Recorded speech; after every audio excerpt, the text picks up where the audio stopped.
That was an example of what the news media think of the truth behind 9/11. Research and study for yourself. The truth is in your face. Ask questions. It's your right. It's 5 a.m. here. Captain Dugan's been our host. You built this place. I don't want to talk too loud. The guys are sleeping. But look around. Look how they live. These are, you know, it's a lot better than it used to be. When we came here, there was no running water, no toilets. Now they have hot water, actually. They have an internet cafe. Where are you from? Sacramento, California. Looking forward to going home? Definitely. You want to say hi to somebody? I'd like to say hi to my wife and my kids back home. I love you and I miss you. Captain Dugan, but you know, I don't want you to just be all business. You want to say hi to somebody? Hi, Mom. Merry Christmas. I'm sorry I'm not going to make it this year, but I'll definitely be home for next year.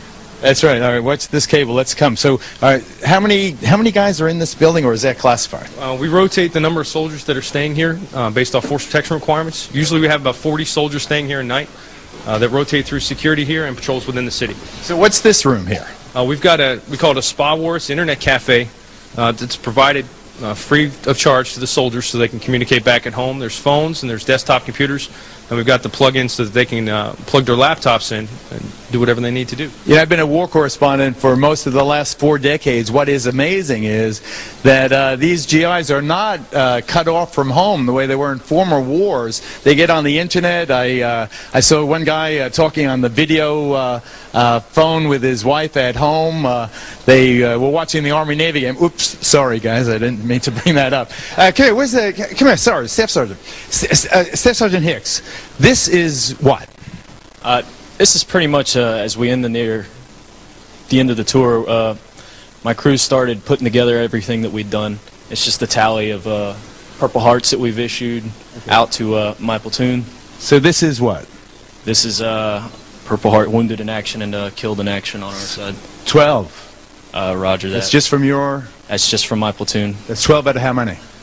That's roughly 50%. Oh my God. 30 soldiers. 30 soldiers, well. Okay, confirmed KIA, this is... That's for enemy KIAs. So you got 12 of the bad guys? Confirmed. Confirmed. What's this? That's wounded in action, also enemy. So you got 19 of the bad guys? Yes. And IEDs? These are those wicked booby traps. Yes, those are the IEDs that have actually struck friendly forces. Okay, Christian, come walk with me. Christian, help me. Watch your feet, watch your feet. I got to show you this mural here. Look at this. I told you we were here before. Christian, show them the mural. Now pan in to the mural. I swear to God, I had nothing to do with this mural. Now pan into the character in the lower right. Ladies and gentlemen, live from Iraq. I'm going to paint a little fox in that microphone. Can you see that? All right, folks, we're live. We'll be back to say goodbye from here and from Bolingbrook and from New York, right up to this short commercial. Thank you. Okay, thanks.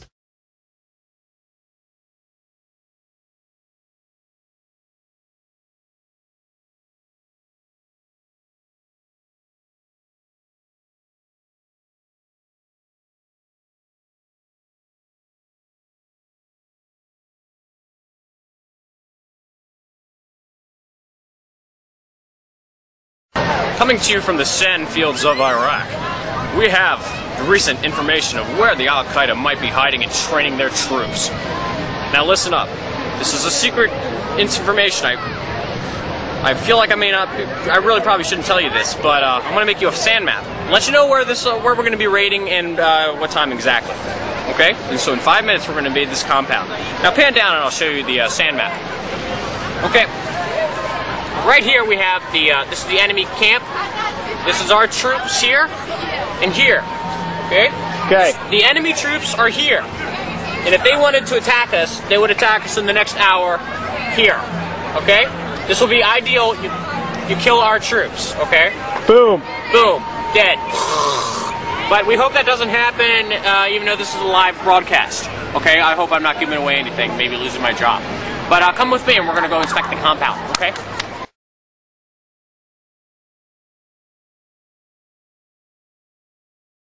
The idea was to open the vault on live international television. I'm Geraldo Rivera, and you're about to witness a live television event. A massive concrete vault has been discovered. Some think it belonged to none other than the notorious Al Capone. Well, tonight, for the first time, that vault is going to be open live. Well, what happened that night 20 years ago made pop cultural history and made me the punchline of a million jokes, some of which are still being told. Today, for the first time since it aired in April 1986, here's a portion of the secrets of Al Capone's vaults. Now, what, if anything, that vault contains, we don't know. This is an adventure you and I are going to be taking together. But when all was said and done, all I'd found was an old stop sign and a couple of empty gin bottles. It seems, at least up to now that we've struck out with the vault, I'm disappointed about that, as I'm sure you are. Then I swallowed my pride and kept my word. I promised all the critics that if we didn't find anything, I'd sing a song. So, Chicago, Chicago, that Hovland town. All right, I'm going. I'll see you. I was humiliated and deeply embarrassed. Then the next morning, the ratings started coming in. And the telephone in my hotel room where I was hiding out would not stop ringing.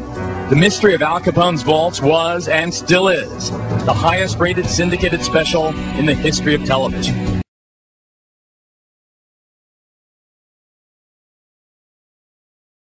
After the debates, I made it very plain.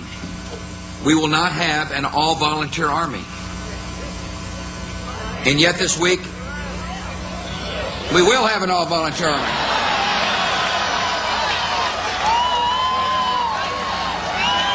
Let me restate that. We will not have a draft.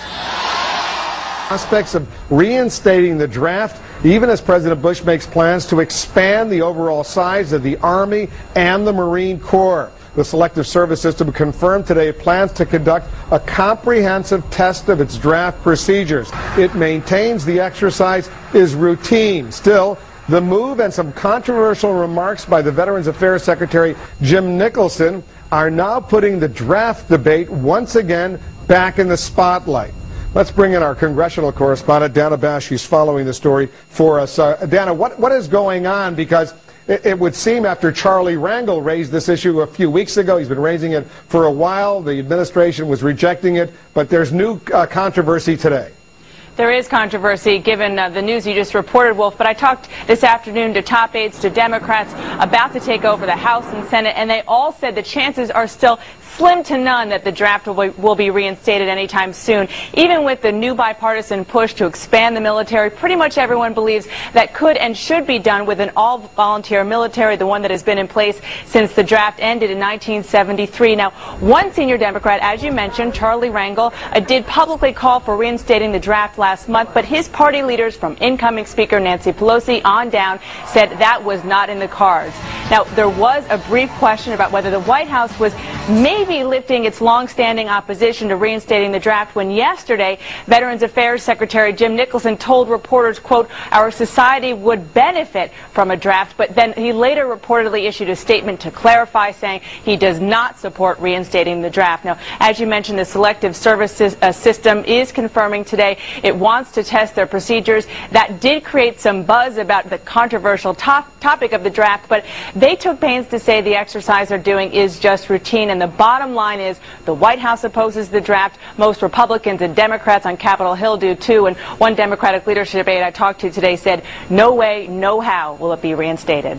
Wolf. Dana, thank you for that. Dana Bash, our congressional correspondent, reporting the draft is making a comeback, at least for our debate, or at least our discussion right now in our strategy session. Joining us now, CNN political analyst and Democratic strategist Donna Brazil, and Terry Jeffrey, editor of Human Events. Guys, thanks very much for coming in. Here's what's new about all of this talk about reviving the military draft. It comes only days after the President of the United States made a major announcement saying he wants a bigger Army, a bigger Marine Corps, rejecting, in effect, repudiating 6 years of Donald Rumsfeld, who wanted a lean, mean fighting machine, but a small one. And now the President says, you know what, it's not good enough.